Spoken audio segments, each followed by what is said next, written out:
tulis bisa jadi saat kejadian, karena yang saya pahami ketika dibaca itu Kiai itu semacam ada dialog-dialog yang langsung gitu kan, nggih Bagas ngoten kan. Jadi semacam kados ngaji, kula ngaji atau ngerti, kemudian ditulis, kemudian tulisannya skripto kontinua di abad 16, berarti rentang waktu 1500 sampai 1600, maka ada tokoh sejarah yang ada di Banyumas di rentang waktu itu.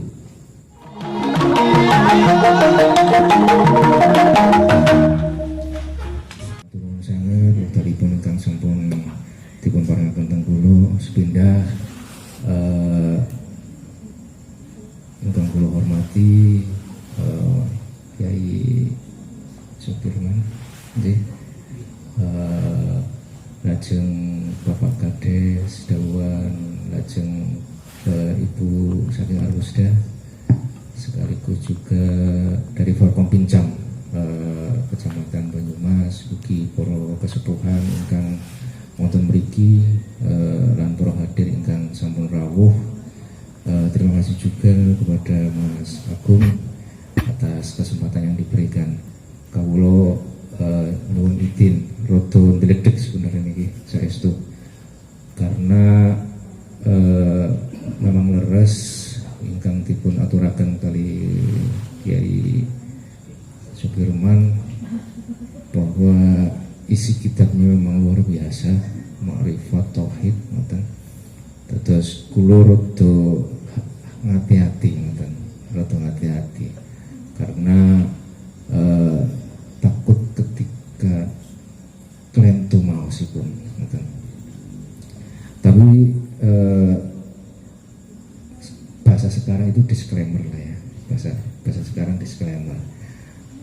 Yang intinya saya mohon izin apabila nanti ketika apa yang saya sampaikan itu keliru dan juga mungkin lancang bagi para kesepuhan ingkang teng mriki, sekaligus sajane kula nggih ngaos lah, ngaji lah sareng-sareng ngoten. Saya mencoba untuk membaca karena sebenarnya saya diplekodo oleh bahasanya berkodo sama Mas Agung nggih. Jadinya purun mboten purun nggih. Kedah purun ngoten kan. Nah, terus kitab ini aksara pegon. Aksara pegon itu yang pertama itu muncul eranya Kanjeng Sunan Ampel. Yang kedua itu diprakarsai atau digagas oleh Kanjeng Sunan Gunung Jati. Yang ketiga itu yang periode yang saat ini itu Kiai Rifai, Kiai Soleh Dara, dan sampai ke Mbak Maimun Zubair. Jadi ketika di awal kemunculan pegon itu di tahun 1400-an. Nah, untuk aksara pegon sendiri itu muncul memang ketika Islam sudah ada di Nusantara di zaman Wali, terus berkembang selama kerajaan Demak, Pajang, yang tentunya itu sebagai ben boten saged diwaos misalkan oleh kaum penjajah seperti itu. Niku awal mulanya pegon. Kenapa kemudian ini diawali membicarakan itu? Kemudian bahasa Jawa. Nanti dari pegon bahasa Jawa juga di Jawa kuno itu di abad 9 sampai 15. Jawa kuno itu masih menggunakan bahasa-bahasa Sanskerta, bahasa Kawi, sehingga kalau kemudian ada kitab manuskrip yang memang dengan bahasa-bahasa yang seperti itu, kemungkinan itu di abad 9 sampai 15. Namun mengalami perumbangan itu di abad 16, itu Jawa Pertengahan. Nah, saya mengasumsikan untuk kitab punika itu sudah menggunakan Jawa Pertengahan, yaitu di antara abad 16 itu. Abad 16 berarti rentang waktu antara 1501 sampai 1600. Untuk pegonnya itu juga sama di era awal untuk aksara pegonnya, karena ketika menilik tata tulisnya, tata tulis dari pegonnya itu memang awal. Ibarat kata kalau kemudian dibahasakan, jenis tulisannya itu skripto kontinua. Skripto kontinua itu tidak ada spasinya, gabung itu.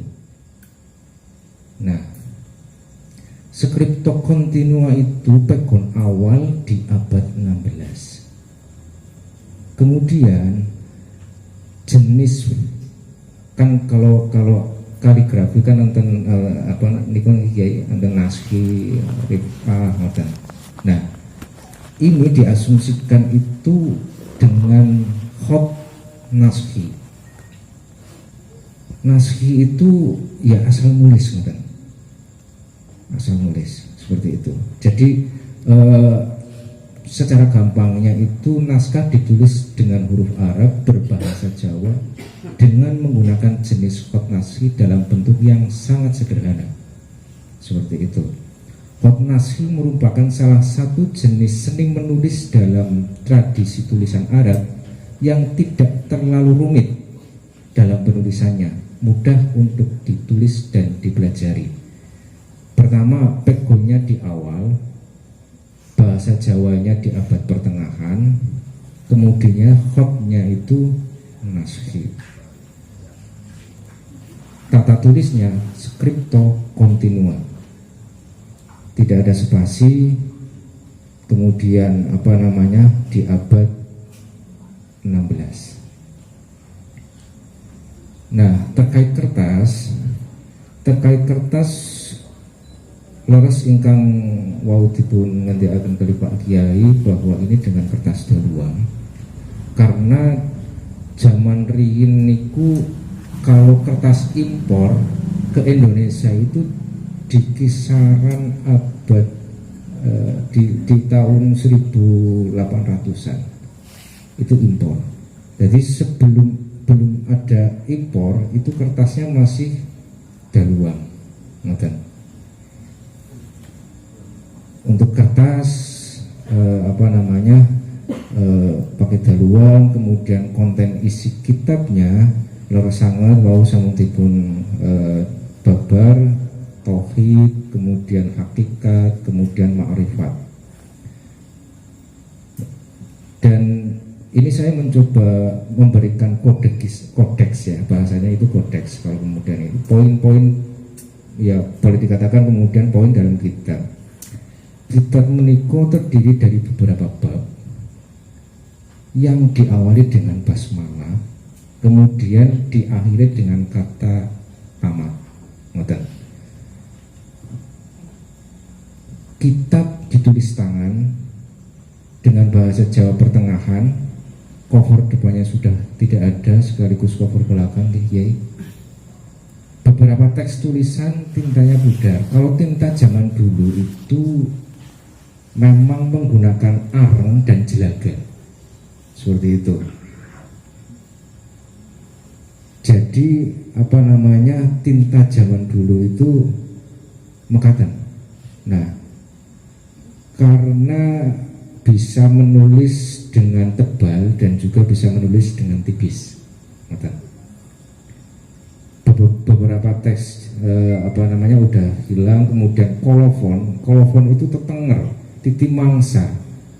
Wau sampun dipun jabaraken kali Ki Sugirman bahwa titi mangsanya itu simbol nggih. Terus teng bulan Ramadan, kemudian tahun wawu, dintene Jumat nggih. Kula maos ngoten, kemudian yang ini agak penting, cenderung semacam notulensi. Bilih kalian tuh kula nyuwun pangapunten. Yang langsung ditulis bisa jadi saat kejadian, karena yang saya pahami ketika dibaca itu Kiai itu semacam ada dialog-dialog yang langsung gitu kan. Nggih, Bagus. Ngoten kan. Jadi semacam kados ngaji, kula ngaji atau ngerti kemudian ditulis. Ngoten. Nah, atau mendengarkan dari kasepuhan yang memang ngajinya langsung, bisa prosesnya langsung, atau memang ada pihak ketiga, pihak kedua yang kemudian mentransfer ilmu ke pihak ketiga. Ngoten. Ada dua kemungkinan itu. Nah, ini terkait kemudian sinten ingkang nyerah, sinten ingkang ini yang mungkin kula nyuwun pangapunten mungkin ini bisa menjadi sebuah kajian-kajian yang bisa terus dilakukan sebagai hasanah keilmuan aja, seperti itu. Karena di kitab tidak ada keterangan siapa yang menyerah dan lain sebagainya, tetapi ketika kemudian kita melihat kode-kode bahasa sekarang itu filologi lah ya, filolog seperti itu, yaitu pegonya di awal, kemudian tulisannya skripto continua di abad 16, berarti rentang waktu 1500 sampai 1600, maka ada tokoh sejarah yang ada di Banyumas di rentang waktu itu. Pertama, Nun Sewu, Raden Kanjeng Arya Baribin. Ingkang garwa kalih Dewi Ratna Pamungkas. Kaping kalih Pangeran Sinopati Mangkubumi. Kalih. Yang keempat, Raden Kanjeng Banyak Susuro. Yang kelima, Raden Kanjeng Joko Kaiman. Ini di era Sritel, di era itu, di era tahun tersebut. Pilih kulo salah pembacaan yang pangapunten. Tapi itu bisa terus digali terkait dengan kitab niki. Kita langsung aja ke poin yang inti mungkin, inti, karena ini bagian dari melacak gitu kan. Nun sewu lan pangapunten saderenge pilih ini keliru, karena saya mencoba menjuduli ini itu telusur metalogika. Kenapa saya katakan metalogika?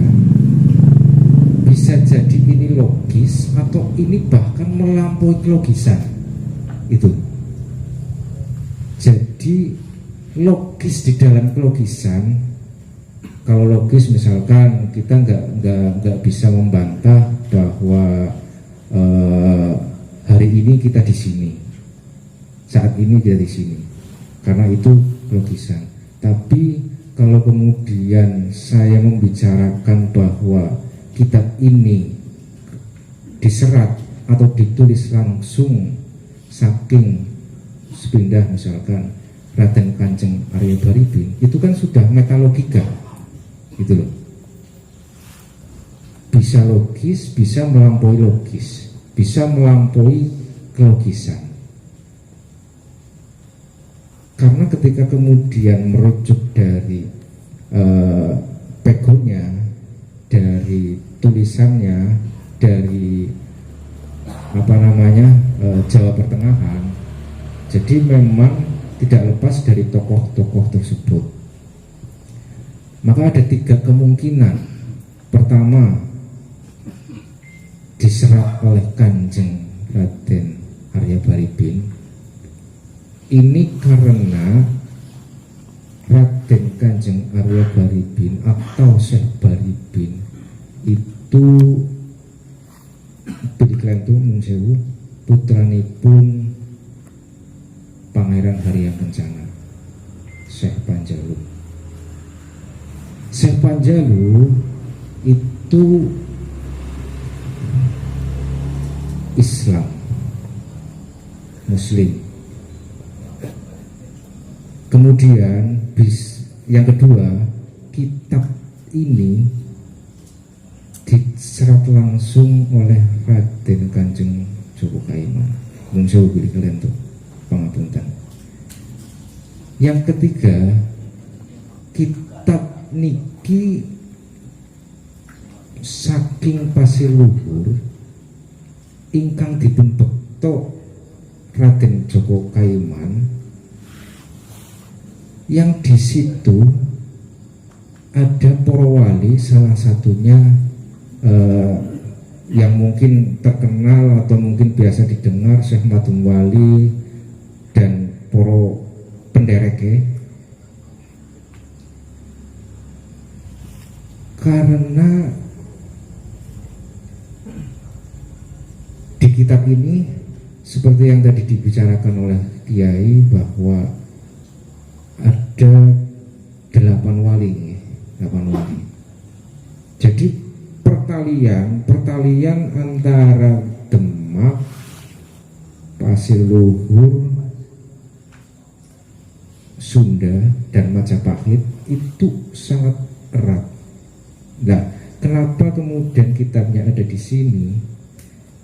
Maka saya tidak menyimpulkan, tapi ini bisa menjadi satu hal yang bisa terus dipelajari, yaitu pertama tokoh sosok Raden Kanjeng Arya Baribin, dan yang kedua sosok Raden Kanjeng Joko Kaiman. Itu mungkin itu karena ini berat sekali. Ngapunten, matur nuwun lan saderenge kula pangapunten sekali. Mungkin itu aja dulu yang bisa saya sampaikan. Mohon maaf dan akhirul kata wallahul muwaffiq ila aqwamit thoriq. Wassalamualaikum warahmatullahi wabarakatuh.